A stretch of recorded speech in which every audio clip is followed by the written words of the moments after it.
Good morning. It is the 10th of October, 2020. Pastor Ron Jetter, Immanuel Lutheran Church, and as the meteorologists promised, it is finally raining. I don't think we're going to get enough to really make a difference. The land is so dry where it hasn't been watered. Will this help the fires that are still burning? I don't know, because we also have wind, and it takes a lot of rain along with wind to put out a fire.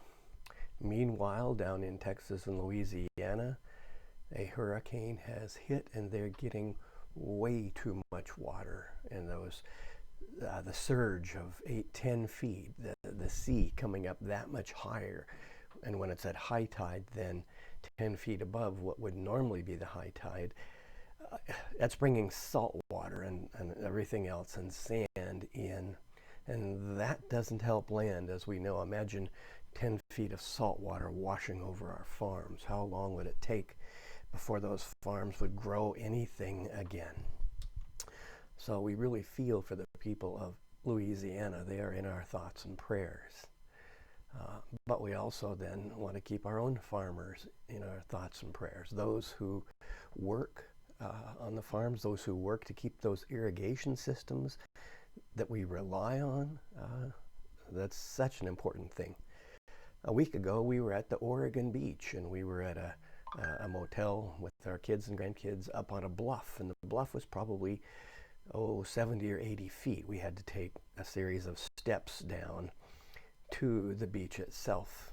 We could watch the tide over the 2 days that we were there, coming in and going out, and we were in no danger. It would take a high storm surge, and yet up there on the bluff there were nonetheless signs that said tsunami evacuation route.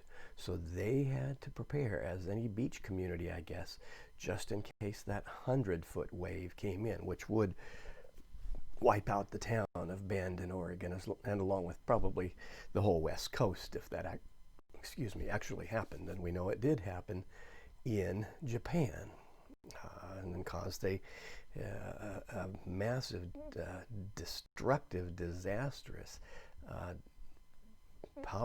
nuclear power plant poisoning of their land and their waters that they will still be years recovering from. But I'm not here to talk about the weather. Then again, isn't that what we always like to start the conversations with? It's a safe thing.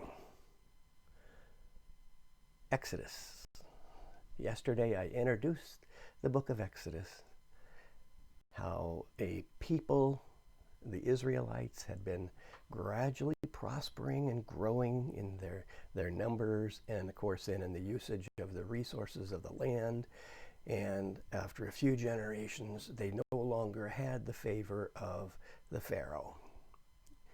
So the Pharaoh ordered then that they be enslaved, and that they be then used for every kind of hard labor, and that they not be seen really as humans anymore. It didn't seem to work, because those Israelites were so stubborn.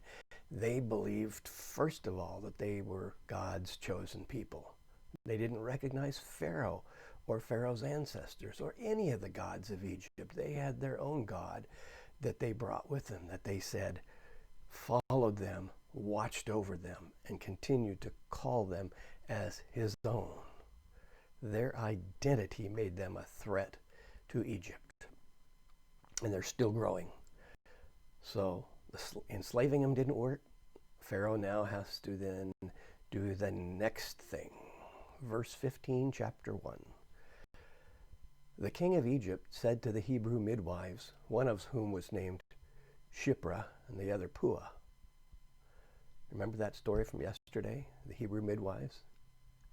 Okay, they were told to kill boys. Let girls live, but kill the boys. And the midwives, being Hebrew, were not going to kill their own cousins and their own sisters' children. They just were not going to do it.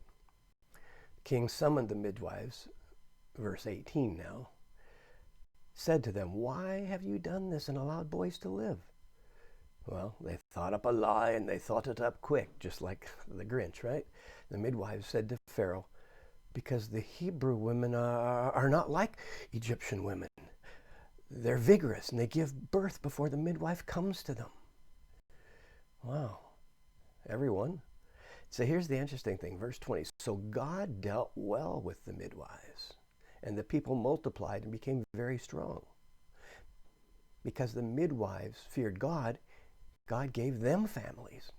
So the midwives apparently didn't have children up to this point. Maybe they didn't have husbands, young unmarried women, and now they have husbands and they have children.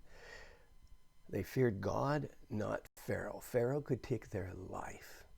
God had something more precious to give than simply their lives. God didn't protect them from enslavement. He didn't protect them from what is to come. So why did they still believe in this God? What are they getting out of it? What are we getting out of it? I think sometimes we ask the question, what am I getting out of my God? What am I getting out of my church? Am I giving more than I'm getting? Some people get that way, that they are unable to see the magnificent privilege of being loved and accepted by God, forgiven, welcomed by God, included, gathered by God, by God's choice, just because God chooses to, in spite of who we are, what we do, what we think, what we fail to do, the way we treat our neighbors sometimes, and the way we justify things, the way we lie, cheat, and steal, and gossip. Jesus equates gossip with murder. Interesting, isn't it? I've never killed anybody. Well, did you gossip? Yeah, well, all right. So back to the story. Pharaoh commanded all his people, "Every boy born to the Hebrews you shall throw into the Nile, but you shall let every girl live." So the Hebrew midwives were not cooperating with Pharaoh, and God protected those Hebrew midwives. What did Pharaoh do? He says to his own people, "All right, we have to take matters into our own hand." Well, how would they know? The Egyptians would then have to go into the land of Goshen, into this occupied area, basically a large city where the Hebrews all lived, the Israelites lived. And they would then have to search house by house to find new baby boys and then take them and throw them in the river where they would then drown. And apparently it did happen, though, because the story continues. We have to turn the page, another chapter, but it's the same story. Now, a man from the house of Levi married a Levite woman. This is important because this is foundational for something that still exists to this day. The concept that the tribe of Levi, the descendants of Levi, are going to be different than the descendants of all of the others, the other 11 sons. And in which case, remember, Joseph was told by his dad, "I'm taking your 2 sons to be part of the 12. But then take 12, take away 1, that's 11. You add 2, Manasseh and Ephraim, that's 13. So now they have to somehow get the number of geographic tribes that'll actually have a boundary and a border when they get to the land of Canaan. You've got to have that number at 12. So what do you do with that 13th one? The tribe of Levi, they're going to be special. And this is the first hint of that. A good writer will put hints of what is to come, and this is exactly what has happened here. So it's a man from Levi and a woman from Levi, also known as Levites. They married within their tribe, within their clan.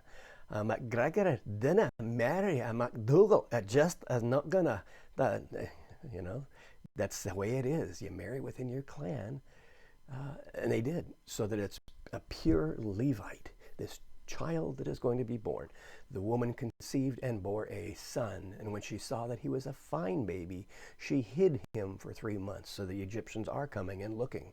When she could hide him no longer, she got a papyrus basket for him, plastered it with bitumen and pitch so that it would be watertight. She put the child in it and placed it among the reeds on the bank of the river. His sister stood at a distance to see what would happen. So we don't know how much older the sister is, but old enough, 6, 8, 10 years old, it's hard to say.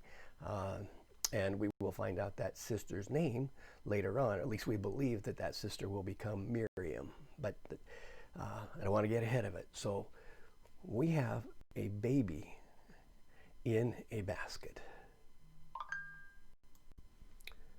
One last detail. What is bitumen? Well, you've heard of the Dead Sea. It's also known by its Roman Latin name, Lake Asphaltitis. That coal tar is a naturally occurring substance. Sometimes it is powder, sometimes it is a liquid. Basically, we would call it chip seal, the stuff that makes asphalt. You take rocks and bitumen, tar, and mix it together, and then you put it on, and you get a parking lot. We've looked at doing that. It's expensive to do it, but it does occur naturally, and there was apparently in Egypt bitumen, at least available naturally through the rocks or whatever. It's curious that they mention it because it tells us, okay, pitch comes from wood, but bitumen comes from coal. It's a petroleum product. It takes nature millions of years to make it, but we are still mining and using bitumen to this day. See you tomorrow, 10 a.m. worship.